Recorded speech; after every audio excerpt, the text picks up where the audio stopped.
perkenalkan, nama saya Pendeta Hendrik Tendean. Dari mana dong? Dari mana? Jadi memang Ibu Rita kalau berbicara soal persepuluhan ini, kita tidak akan selesai sampai jam 12 malam karena kita di sini dari berbagai interdenominasi yang masing-masing sudah punya doktrin tentang masing-masing yang hadir pada saat ini.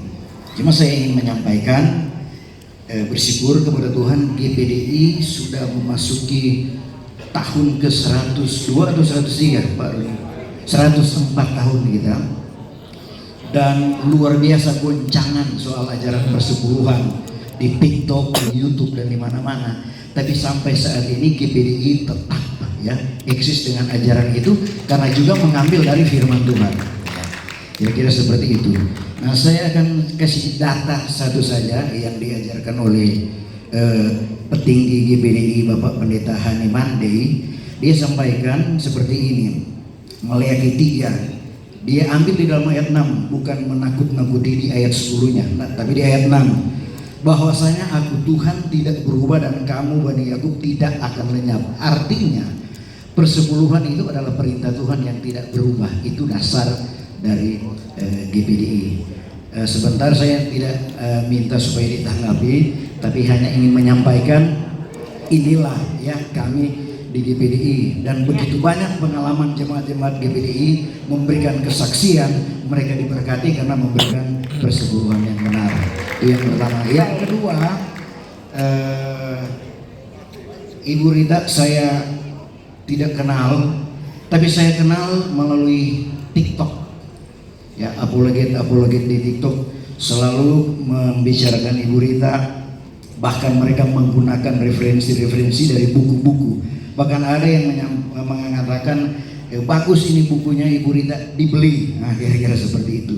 Yang saya ingin tanya seperti ini, bagaimana tanggapan Ibu Rita tentang yang viral sekarang? Ada yang sudah tidak mau menggunakan nama Yesus tapi Yesua, ada yang tidak mau menggunakan nama Allah karena katanya itu sesembahan Muslim dan sebagainya.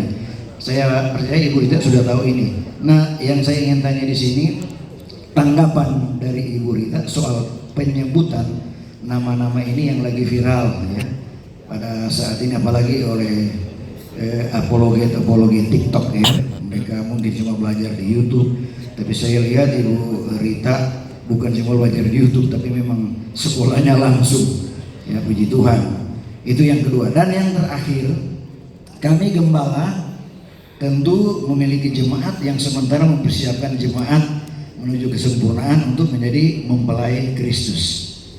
Nah, apakah juga kami gembala-gembala untuk menjadi pengawas, menjadi penjaga jemaat harus seperti Hegai, harus dikebiri? Terima kasih.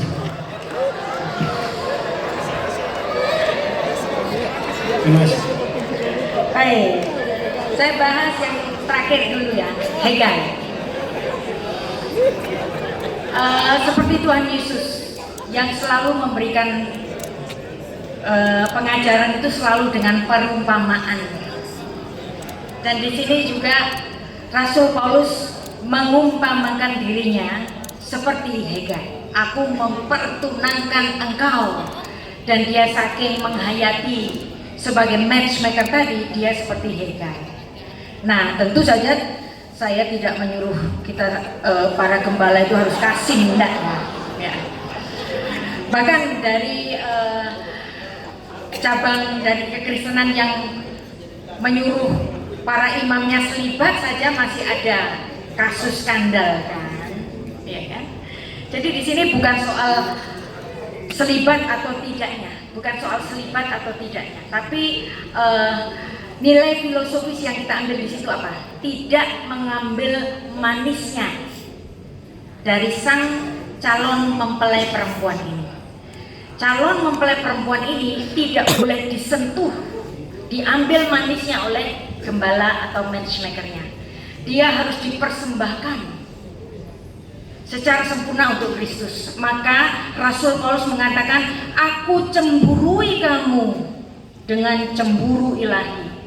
Jadi dia betul-betul melihat perilaku dari semua yang digembalakannya. Kalau ada yang meleng kiri meleng kanan, dia cemburu. Seperti cemburunya Yesus Kristus, engkau harus benar, engkau harus benar, engkau harus benar.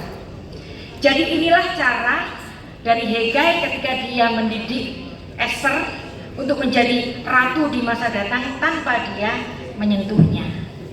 Nah, tadi pertanyaannya juga mengenai istilah-istilah, ya, mengenai polemikus yang ada di YouTube pakai referensi saya. Bahkan ada satu aliran yang mengecam saya, katanya lulusan Israel, katanya belajar sastra Ibrani, kok masih pakai kata Allah, kok masih pakai menggunakan nama Yesus, gitu kan? Dan mereka bahkan membuat satu judul tertentu melawan ajaran Rita Wahyu. Tapi di sini saya selalu menekankan bahasa itu tidak mengandung agama. Bahasa itu nggak ada agamanya. Sebelum Muslim itu muncul, Islam itu muncul pada abad ke-7, pada abad pertama Masehi, salah satu pendengar dari khotbahnya Petrus pada saat Pentakosta diantaranya adalah orang-orang Arab. Dan gereja yang menggunakan bahasa Arab itu sudah ada sejak awal Masehi. Kalau mereka menggunakan Allah atau yang disebut dalam dialek tertentu Allah, itu sama seperti di Perjanjian Baru, yang dimana Theos yang sebenarnya adalah sebutan bagi dewanya orang Yunani kemudian menjadi kosakata bagi kekristenan. Tadi sudah kita bahas juga mengenai Baal. Baal, ada dewa Baal, tapi ada ayat yang mengatakan bahwa Tuhan adalah Baal. Tuhan adalah Baal bagi umat. Tuhan adalah suami bagi umat. Kalau Anda membaca Tuhan adalah suami bagi umatnya, itu bahasa asli Ibraninya Tuhan adalah Baal bagi umatnya. Ini persoalannya soal bahasa saja. Nah, maka saya memiliki satu dasar yang saya teladani dari seorang yang luar biasa, pinternya luar biasa, konsistensinya luar biasa, namanya Rasul Paulus. Dia waktu mendapatkan satu pengalaman rohani dalam 2 Korintus 12 ayat 2, dia mengatakan demikian, aku tahu tentang seorang Kristen, 14 tahun lampau, entah di dalam tubuh aku tidak tahu, entah di luar tubuh aku tidak tahu, Allah yang mengetahuinya. Orang itu tiba-tiba diangkat ke langit ketiga dari surga. Nah, ayat ini ditulis dalam bahasa asli Yunani, tapi ayat ini memiliki gaya tradisi Yahudi yang kental. Ini bukan gaya Yunani. Makanya sastra Perjanjian Baru itu sastra Judeo-Greek. Bahasanya bahasa Yunani, tapi yang nulis pakai tata krama orang Yahudi. Dia mengatakan pengalamannya sendiri, tapi dia pakai kata ganti ketiga. Karena orang Yahudi itu kayak kita, kalau ngomong aku terus itu kayak sombong, keakuannya tinggi. Makanya orang kita kalau bicara tentang aku kebanyakan, kemudian dia mengganti kami. Nah ini sama, orang Yahudi juga begitu. Ketika dia menyatakan pengalamannya, dia tidak mengatakan aku, tetapi dia menggunakan orang ketiga, padahal itu dia sendiri. Nah, ayat 3, aku juga tahu tentang orang itu, entah dalam tubuh, entah di luar tubuh, aku tidak tahu, Allah yang mengetahuinya.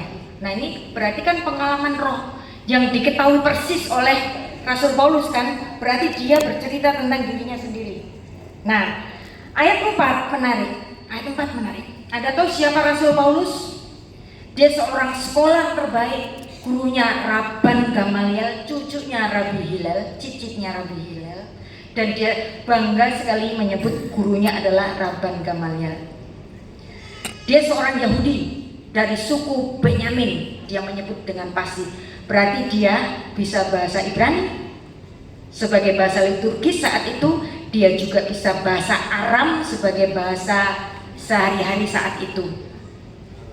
Dan sebagai seorang scholar, seorang cendekiawan, dia tahu bahasa Yunani. Maka dia tahu apa itu filsafat stoikisme, dia tahu, dia menuliskan di Perjanjian Baru. Berarti dia tahu bahasa Yunani. Dia, karena dia adalah warga negara Romawi, maka dia juga kemungkinan bisa bahasa Latin. Jadi seorang sosok seperti Rasul Paulus, setidaknya dia bisa mengerti 4 bahasa. Bahasa ibunya, Aram atau Ibrani, lalu kemudian Yunani, bahasa cerdik pandai, bahasa internasional saat itu, seperti bahasa Inggris hari ini, kemudian bahasa Latin. Tapi perhatikan ayat 3, dia mengatakan, ia tiba-tiba diangkat ke Firdaus, ia mendengar kata-kata yang tak terkatakan, yang tidak boleh diucapkan manusia. Wow, apa maksudnya ini? Berarti di langit baru dan bumi yang baru, di mana tempat Tuhan bertahta, itu ada bahasa yang lain, yang gak bisa, yang tidak mengerti, yang tidak dimengerti oleh Paulus. Loh, tapi kok Yohanes bisa? Makanya diawali dengan penglihatan Tuhan Yesus yang hadir pada Yohanes, dan dia mengatakan dalam bahasa manusia. Tetapi menurut 2 Korintus 12 ayat 2 sampai 4 di sini, berarti di surga ada bahasa yang lain. Berarti nama Tuhan bukan Yahweh, bukan Allah, bukan Yehova, bukan Hakados Baruhu, bukan Hashem, karena semua ini adalah bahasa manusia. Doktrin mereka itu sampai gara-gara mereka itu sangat fanatik kepada nama Yahweh, kalau kita menyebut Allah, maka Tuhan nggak noleh. Saya bilang, kalau sampai Tuhan nggak noleh ketika saya menyebut namanya dengan nama Allah, berarti dia bukan Allah, dia bukan Tuhan. Amin. Karena di sorga ada bahasa yang lain. Anda tahu, bahkan semua akan hilang, nubuat akan hilang, bahasa roh akan hilang. Yang kekal, kasih. Bahasa apa nanti kita di sorga? Lah kan nanti ceritanya kita akan reuni ke sana kan? Jadi kita akan bersama-sama menggunakan bahasa surga. Nggak tahu, kita kan pasti kematian kita kan beda-beda nanti, tapi reuninya pasti. Amin. Lagi antri kita di sini. Tuhan memberkati. Selanjutnya yang tadi sudah di depan yang